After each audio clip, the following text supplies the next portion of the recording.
제14강입니다. 계몽주의적 인간의 자세가 뭐냐, 특징들이 뭐냐 하는 것을 우리가 따라가고 있습니다. 첫 번째는 부르주아적 성격, 두 번째는 합리적 종교였습니다. 세 번째, 상식적인 도덕성입니다. 도덕성. 앞에서 라이널드 리버가 이러한 휴머니즘의 도덕성, 낙관주의적 도덕성을 깼다고 우리가 봤습니다. 개인적으로는 모럴맨이 될 수 있지만 사회적으로는 인모럴 소사이티, 부도덕한 사회가 된다. 그렇게 인간의 도덕성에 낙관적 평가를 내리면 안 된다고 하는 겁니다. 옳죠. 인간이 아무리 배우고 계몽된다고 하더라도 도덕적으로 사나요? 이게 가능한가요? 안 되거든요. 어쨌든 계몽주의에서는 상식적인 도덕성이 강조됩니다. 그런 계몽주의 사람들은 그걸 높이 평가하고 그렇게 살려고 노력합니다. 계몽적 인간의 도덕에서 기본이 되는 요소는 관용이다. 계몽주의의 부르주아 인간은 관용을 그 특징으로 한다. 관용에 대한 이들의 이해는 종교전쟁에 의해서 규정되었다. 잔인스럽고 파괴적인 형태의 종교전쟁에 대한 깊은 혐오가 독일에서는 30년 전쟁, 개신교하고 가톨릭 교회의 영주들이 싸운 전쟁입니다. 1618년에서 1648년 동안에 인구의 반이 살해되었다. 반이나 그랬습니까? 혐오가 절대성에 대한 교회의 요구를 부정하는 방향으로 이끌었다. 관용정신은 아마도 먼저 종교개혁에 의해서 생겨났다고 할 만하다. 그러나 피에 물든 종교전쟁이 교회의 재통합의 불가능성을 실증하되어야 비로소 세속적인 권력이 문제를 이어받아 관용을 교회에 강요하게 됐다. 거꾸로 된 거죠. 참 부끄러운 일입니다. 교회가 세속 정치의 관용을 이야기해야 되는데 거꾸로 되어버리고 말한 거죠. 그런 종교가 그만큼 무지, 목매하다 할 수 있는 게 아니라 다른 것들이 작용하면서 벌어진 결과 아닐까요? 그것까지는 지금 다 말하기 힘듭니다. 정치적 이유 밖에 관용의 두 번째 이유는 종교개혁 시대의 종파적 영감주의적 운동에서 생겨났다. 종파적이라고 하는 건 조금 작은 종파를 가리킵니다. 제세례파 이런 것들이요. 장로교회 이런 것들은 종파적이라고 하지는 않습니다. 종파적 영감주의적, 그들은 교회 권위와 질서보다는 개인의 영감을 중요하게 생각한 거거든요. 그럴수록 종파적으로 될 수밖에 없습니다. 이들 운동은 모든 사람이 신에게 직접 관계한다는 신앙을 강조했다. 신에 대한 거대 형태 관계로 다른 가능한 형태를 부정할 권리를 갖지 못한다. 이와 같은 감정은 대부분 미국의 종교생활에 저리를 이루고 있다. 성소와 전통은 각 사람이 직접적으로 관계하는 신의 영과 비교해보면 이차적인 것에 지나지 않았다.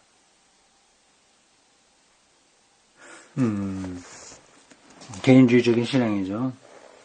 서로 간섭하지 않고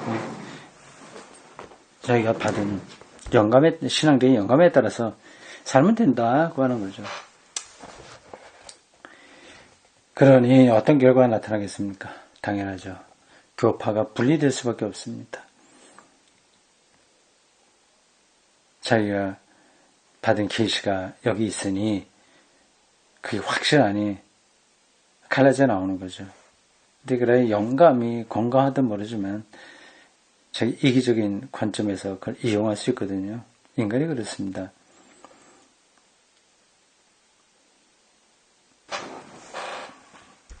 어쨌든 관용을 강조하게 된 두 번째 이유가 이 종파적 영감주의 운동에서 나왔다 하는 겁니다. 세 번째 이유는 세속적인 국가의 발생과 관계된다.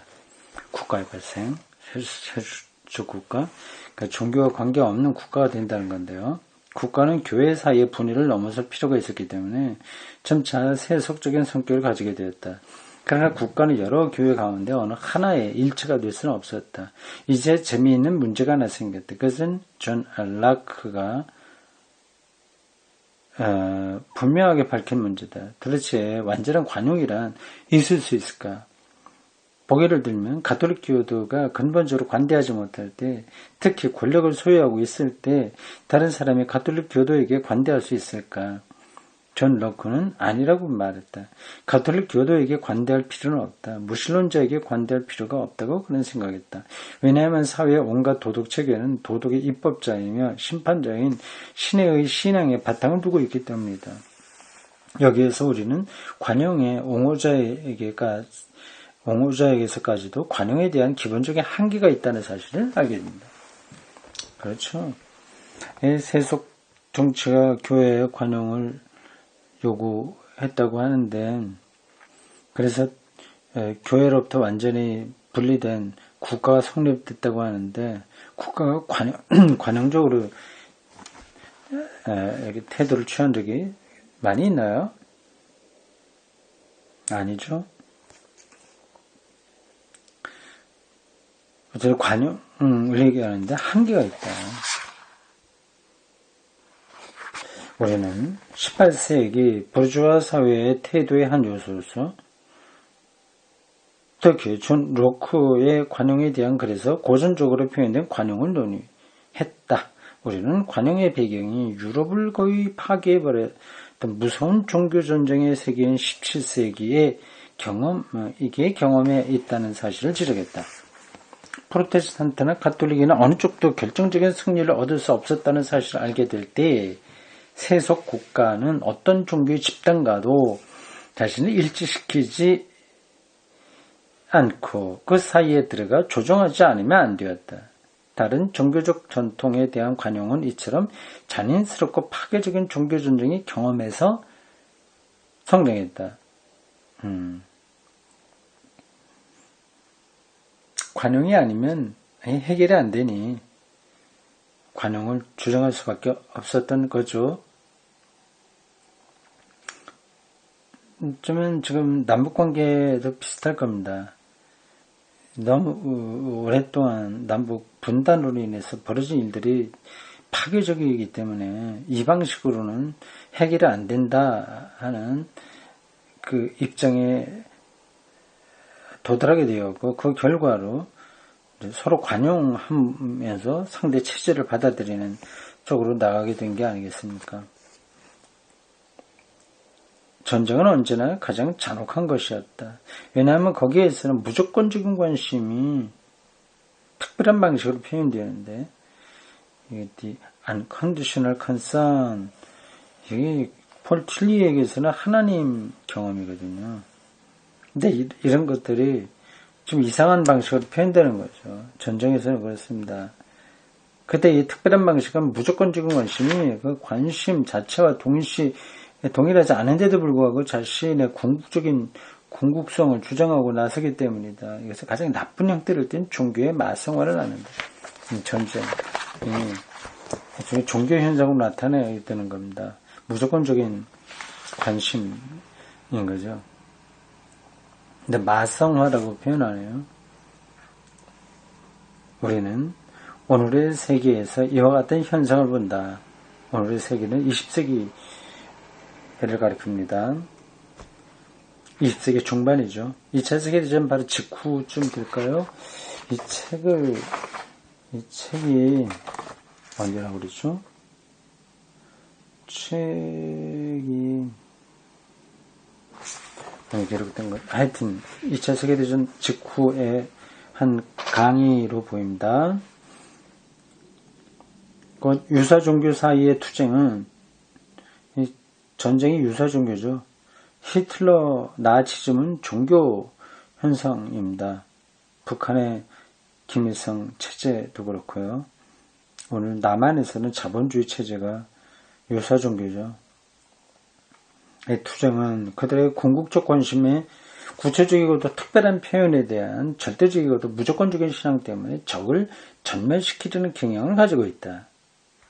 국민 안에서 또는 여러 국민 사이에서 이루어진 나치즘과 공산주의의 전쟁이나 서방의 자유주의적 휴머니즘과 동방의 전체주의 사이에서 이루어진 냉전을 일관하고 있는 절대주의의 정신 따위 우리 만이야 쟤들은 섬멸해야 돼 이런 것들이요.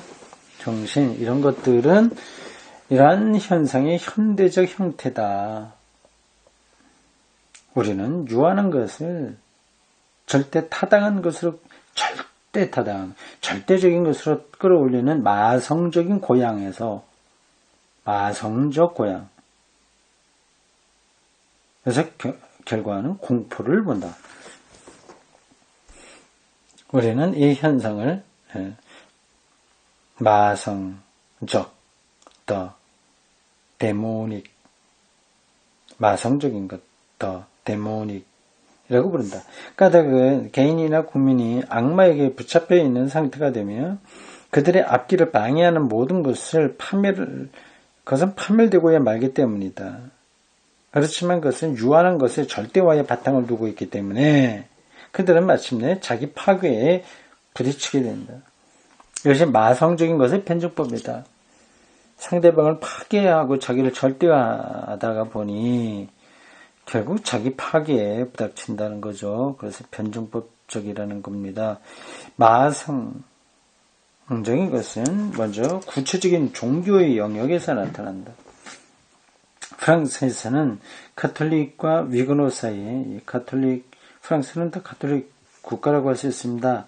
위그노는 프랑스의 개신교 장로교인들이라고 할 수 있습니다. 스위스의 장로교가 프랑스에서는 위그노파가 됐습니다. 이 사이에 그 밖에 다른 유럽 지역에서는 가톨릭과 프로테스탄트 사이에 나타난다. 어느 쪽이든 신의 현현하는 어느 특수 상태보다도 신 자신이 더 위대한 사실을 모른다. 중요한 표현이에요. 신의 현현한 어떤 특수 상태, 그러니까 개신교나 가톨릭이 다 특수한 거 아니겠어요? 그보다도 신이 더 위대하다는 사실을 모르기 때문에 자기 교파를 절대화하는 거죠. 이러한 상황에 비추어 볼 때 관용이란 관념이 일어날 수밖에 없고 또 세속적인 권력의 옹호를 받았다는 것이 이해된다. 거의 파괴된 유럽에서 2차 세계대전 이후요. 세속 국가는 종교적 열광주의로부터 구원을 가져왔다. 더 이상 이제는 종교적인 것으로 영향을 받으면 안 되겠다는 생각이 모든 사람들에게 확정됐습니다. 종교적 열광주의하고는 거리를 둔다는 거죠. 그래서 세속 국가는 이 관용의 원리에서 신 앞에 선 각 개인의 직접성이라는 종교적 신비주의 사상에 의해서 지지를 받았다. 세속 국가가 이 문제, 이거는 조금 더 생각을 해봐야 되겠네요. 무슨 뜻인지요? 딱 들어오지는 않습니다. 관용 사상에 대해서는 이 정도로 해두자. 이미 말했듯이 관용은 무제한의 관용은 아니었다. 적어도 로코에게서는 가톨릭 교도와 무신론자는 배제될 수밖에 없었다. 상대방이 적대적으로 대하는데 한쪽에서만 관용을 베풀기 힘들지 않냐는 겁니다. 가톨릭 교도는 원칙적으로 관용하지 못하면 관용적이지 않으면 무신론자는 관용의 종교적 기초를 부정하기 때문입니다. 이건 로코의 생각인데 그의 특별한 경험에 의해서 나온 거겠죠. 가톨릭 교도가 기본적으로 관용적이지 않다는 말은 합당하지 않습니다. 무신론자라고 에게도 이런 비판을 일반화시켜서 하기는 곤란하죠. 우리는 이제 부르주아적 도덕성의 또 하나의 특징인 훈련이라는 문제를 다루게 되었다. 도덕성의 특징의 훈련? 앞에서 관용이었고 훈련시켜서 도덕적인 인간이 된다는 뜻일까요? 모든 부르주아 문화는 봉건시대의 귀족주의 사회에서 허용된 모든 요소를 억압하는 데 기초를 두고 있다. 이 도덕적 훈련이라고 하는 의미는 그 일부가 칼빈주의에 소급한다. 칼빈주의 자체는 제네바라는 도시에서 유래했다. 제네바에서는 훈련이 도덕적인 삶의 기본적인 요소가 되었다. 귀족주의 사회에서는, 적어도 상류 사회에서는, 그러나 17세기의 농민의 모습을 담은 네덜란드 화가들의 작품이 보여주는 대로 농민 사이에서도 삶은 즐겨야 할 것이라는 생각을 받아들이고 있었다.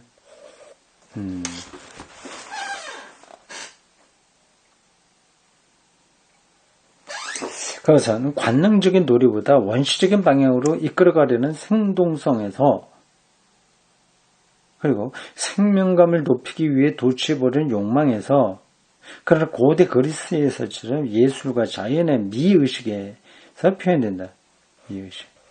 귀족 사회에서의 그 지위가 높아지면 질수록 그 사람은 어떤 형태로든지 고양된 생명력을 표현할 수 있는 보다 큰 가능성을 지니게 된다. 귀족 계급이란 대지주만이 아니었다. 더구나 중세 말기의 도시 귀족들이기도 했다. 어쨌든 그런 정도로 넘어가고요. 훈련, 디스플린이 강조되어 있다고 하는 것을 좀 설명하는 중입니다. 부르주아 시대 사회에서는 이 모든 것이 거부되었다. 일부는 종교의 이름으로, 일부는 부르주아적 질서의 사회적 경제적 구조가 요구한 필요성의 이름으로 거부되었다. 즐거운 삶, 미학적인 욕망, 이런 것들이 풍요로운 생명력을 표현하는 것, 이런 것들이 부정되었다는 건데, 왜 부정되었을까요? 조금, 좀 청교도적으로 아주 경건하게 살아야 된다는 뜻으로 보이네요.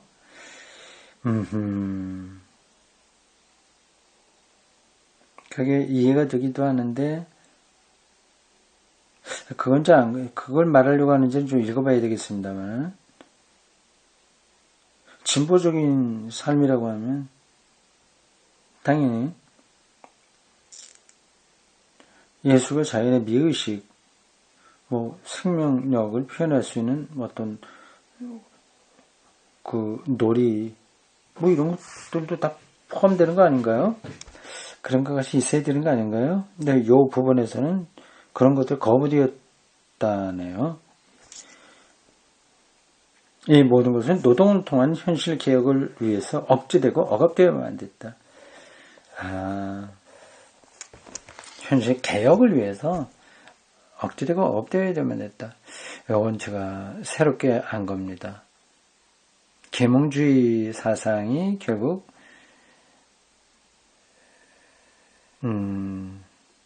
자기 절제, 억압 이런 쪽으로 가게 됐다고 하는 겁니다. 그 이유는 현실 개혁을 위해서라고요. 듣고 보니까 그럴 수 있겠습니다.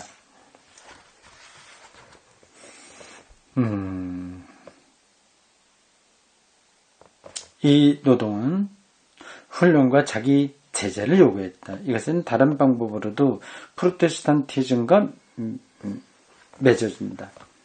프로테스탄티즘은 수도원적 형태의 금욕주의를 폐지했다. 그렇죠.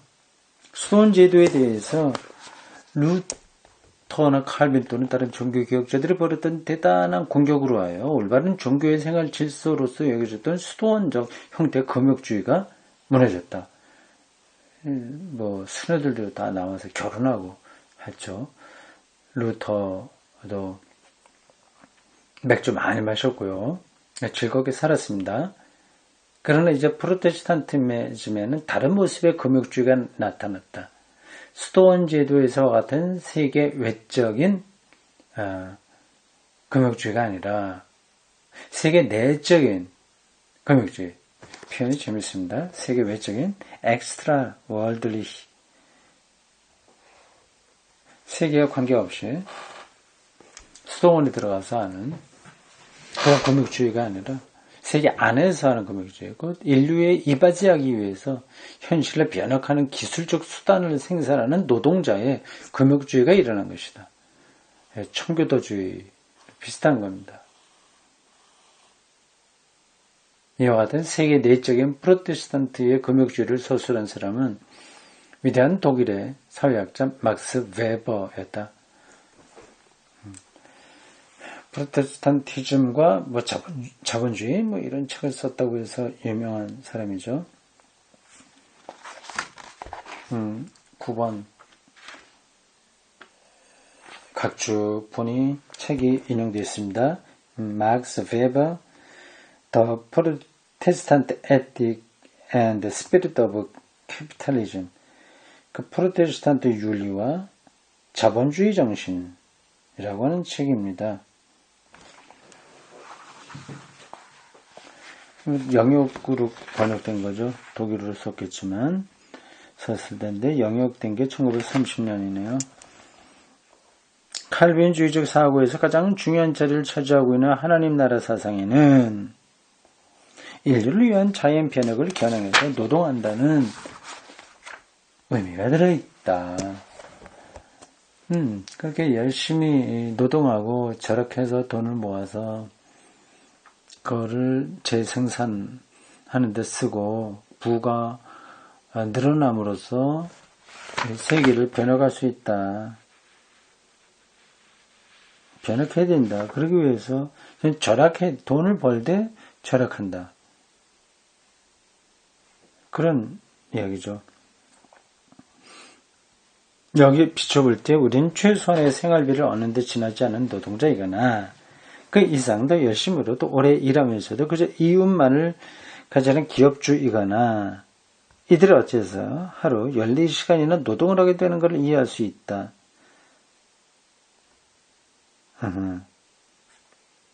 세계의 변혁을 위한 사명감으로 그렇게 하는 거죠. 이렇게 해서 노동훈련, 자기제재가 부르주아 사회의 윤리적 원리의 핵심을 이루게 됐다. 열심히 많이 일하고 돈을 모으고 발전을 시키고 하는 것이 바로 윤리적 핵심이 됐다는 겁니다. 새마을운동하고 비슷한 거죠. 부르주아 사회에서 경제의 존재 형태는 하나님 나라를 위한 이와 같은 세계 내적 금욕주의에 의해서 단단하게 지탱되고 있었다. 세계 내적 금욕주의. 새롭게 배운 단어입니다. 세계 외적 금욕주의가 있고 세계 내적 금욕주의가 있습니다. 세계 외적, 내적. extra worldly, inner worldly.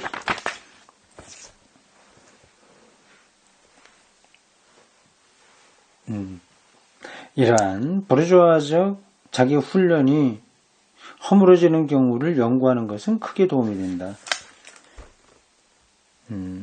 그것은 허물어지기 시작하자마자 전 체계가 무너지기 시작한다. 우리는 부르주아 사회가 점차적으로 승리함에 따라 무엇이 일어나는가를 밝히는 17세기 독일의 경제사적 연구를 알고 있다. 계속 그렇게 자기 절제하고 금욕적으로 살 수 있나요? 이 승리가 독일에서는 지연되었다. 왜냐하면 독일은 프랑스, 미국, 폴란드, 벨기에보다 훨씬 더 오랫동안 봉건 세력의 지배 아래 있었지만 17세기 말에 이르러 마침내 부르주아가 승리하게 되었기 때문이다. 사실은 17세기 말 이전에도 부르주아들의 세력이 커짐으로써 마틴 루터의 종교개혁이 성공한 겁니다. 부르주아들이 마틴 루터를 지지한 거죠. 여기서 사람들은 다음과 같은 사회학적인 법칙이 작용하고 있음을 알게 된다. 비록 이런 법칙도 인간이 자유롭게 바꿀 수 있는 것이기 때문에 엄격한 법칙이라고 할 수는 없지만 우선 큰 사회나 큰 기업을 창설한 사람은 대개 엄격한 노동의 훈련에 기대하고 있었다. 그렇죠. 노동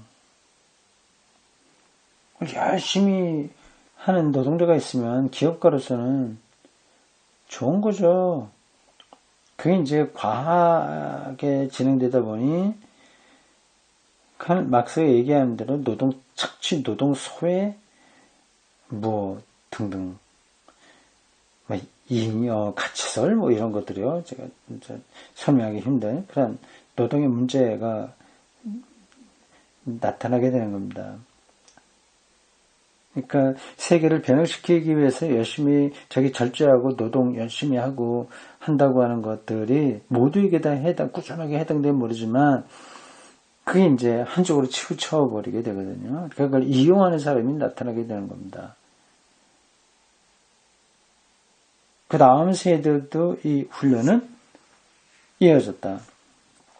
그러나 이제는 보다 더 호사스러운 생활 기반을 지니게 된다.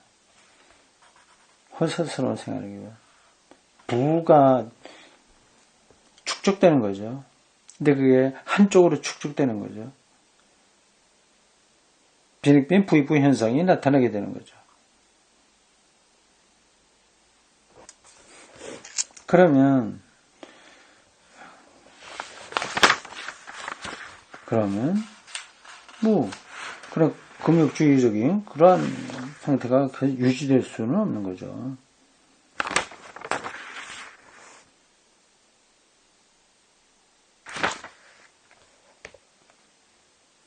제3세대에는 한층 높은 생활 수준을 누리게 되며 이 나라 미국에서 한량으로 알려져 있는 사람과 같은 존재가 된다. 독일에서도 이들은 호사스러운 생활을 추구했는데 그 생명력을 관능적인 형태로나 예술적인 형태로나 다 표현하려고 했다. 이리하여 그들은 그림을 수집하기도 하고 큰 저택을 짓기도 했다. 그 생명력을 높이는 수단들이 된 거죠. 부르주아 사회를 분석하는 데 도움이 되는 이 세 세대의 법칙도 억압이 더 이상 강요되지 않게 될 때에는 그리고 동시에 노동예의 헌신이란 금욕주의적 형태가 존속되지 않게 될 때에는 부르주아 사회의 기둥이 무너지기 시작한다는 것을 보여주고 있다. 그것이 가장 급격하게, 가장 과격하게 무너진 것이 칼 막스 엥겔스의 공산주의 운동입니다. 그게 20세기 전반기에 벌어진 러시아에서 일어난 볼셰비키 혁명이고요. 참 역사라고 하는 게 어디로 흘러갈지를 우리가 예측하기 힘듭니다.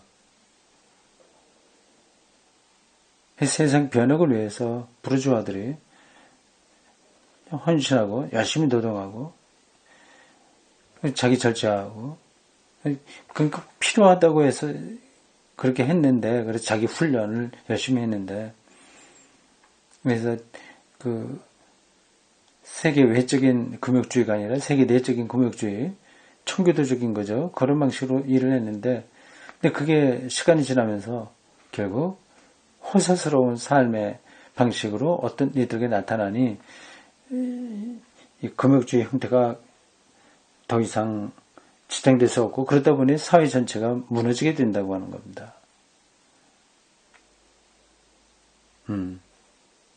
재미있죠.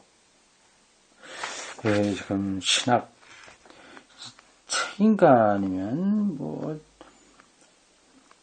다른 책인가 뭐 역사 책인가 뭐 철학 책인가 모를 정도로 포괄적인 관점에서 설명이 제시되고 있습니다.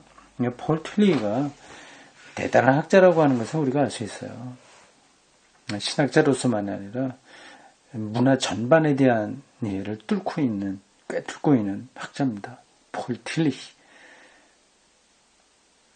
그 사람의 설교집도 몇 권 있죠. 제가 읽은 거로는 흔들리는 터전이라고 하는 겁니다. 여기까지입니다.